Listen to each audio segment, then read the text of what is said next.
I'd just like to congratulate my team on the win tonight. They played really, really hard and really together. And Yale is a heck of a basketball team tonight. We were fortunate enough to get the win.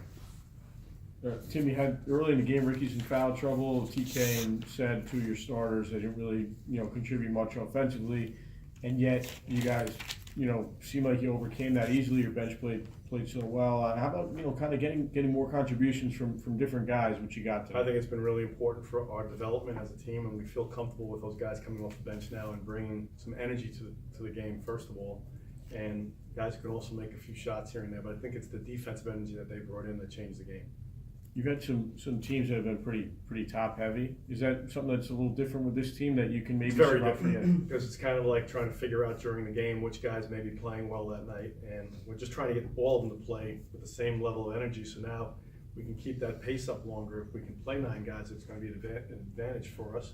And certain nights, certain guys are going to be better on offense than others, and we know that. But I just love how hard they competed for 40 minutes. EJ had the career high. In what ways has he matured and grown since the summer? I think he's starting to do other things. It's not just make a 3 or not make a 3. He's getting to the basket a little. He's posting up a little. He rebounded today. Might have been his career high or one short of his career high. He battled better. So all the things we're asking him to do, he's slowly coming around and doing. Certain games more than others. And today I thought he was very good at it. With just the 2 non-conference games at home, how has that affected the team? Being on the road so much and. Well, the positives about it, or positives, negatives. The positives are they get to know each other very well.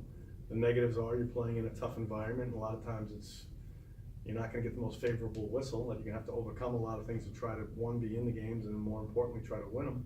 But first, you have to be in them and compete. And I like the fact that we've gone to some places that have had really big crowds going against us to see how certain guys react for us and who can handle that situation and who can't. And I've been really pleasantly surprised by how they all, whether we're up by a few or down double digits, we've found a way to fight back in every single game, and I saw that fight in us, and now I'm starting to see us bring that fight a little earlier in the game, which I really, really enjoy. And how did it feel just being back at home in a building that you've had such a great advantage? Kevin, this is the best place to play. I love it. Have your fans here and family here. There's nothing better than that. I miss it. Coach, it seemed like you got a lot of energy when your second team went out midway through the first half. Lewis and Seaforth and Griffin all had made shots and made plays. What did you see in your second team tonight? I think exactly what you said. I think the energy level they came with. I mean, Zach Lewis had 6 rebounds in the first half. I don't know if he had that all season long, but he came in with that mindset that he was going to be a difference maker in other areas. That's what we're asking guys to do, is stop worrying about how many shots or how many points, but worry about the other areas of the game. And then whatever happens on the offensive end happens. Just share the ball, play our style, but defensively, just that I thought we could really turn it up several notches from where we had been playing, and I would see it for spurts. Today I saw it for the longest period of time probably this season, so we still have a lot to build on, but I like the direction we're going. And you put some full court pressure on too to also challenge Yale. They're making some outside shots. What kind of impact does that have when you go full court on defense? It depends on the team. Some teams are very comfortable going against it and go right through it and get easier shots. Other teams, it kind of doesn't give them as much time on the half-court sets, and maybe they're a little out of their comfort zone because maybe they're rushing their half-court sets a little bit or not having that 3rd or 4th ball reversal. Maybe you only have to guard 2 ball reversals. So I think it can help you if you're effective at it. First time I've seen Cedric back in a couple of games, just 1 shot take in 17 minutes. He looked like he's mainly focusing on defense. That's what we're trying to get them all to focus on, to be honest with you right now. I don't know, outside of it being your night, meaning if the ball gets that extra pass and you happen to be the guy that's open, you shoot it. And if you're not open, you pass it. So I don't really worry too much about how many shots each guy gets. I'm more worried about, are we taking, as a team, the correct shots? Are we making the right extra pass? Are we executing correctly? And then are we playing our tails off on defense? Tim, having said that, seeing the way EJ and Deshaun played tonight, they had 43 points between the two of them.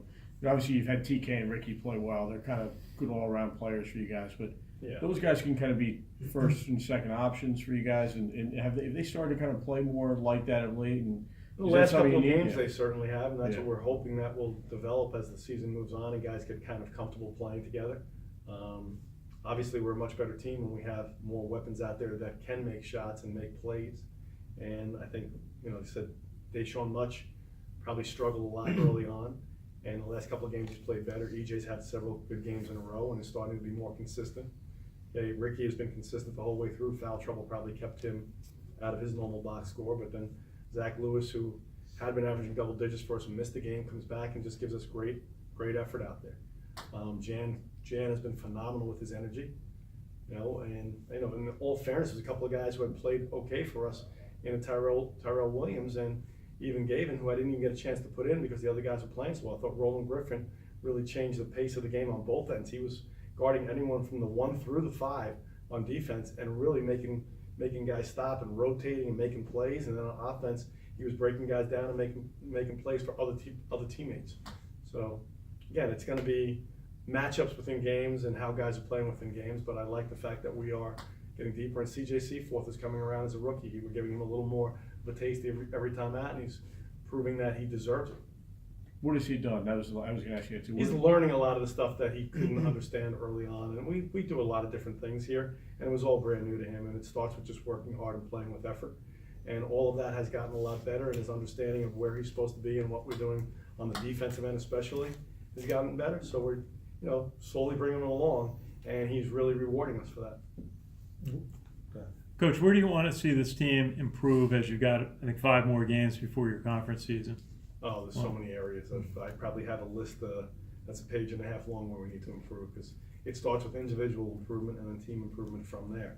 So we'll find out everyone's weaknesses, whether one guy doesn't close out well, one guy doesn't box out well, one guy doesn't run his lane hard enough.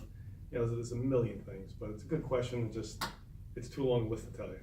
With the next game against St. John's in the Garden, what are you looking for? Against St. John's. What are you most looking forward to in that match? They're a heck of a team. It's probably the best team they've had in a long time. So we're going to have a huge challenge ahead of us. Same thing I'm looking for is today. I want us to go out and be the scrappiest, toughest team on the court and play as hard as we can possibly play. And whatever happens with the score, happens with the score. I just think if we can play that way and continue to develop, more times than not, we'll end up on the right side of the score. Oh, good. Okay, thank you. Thanks.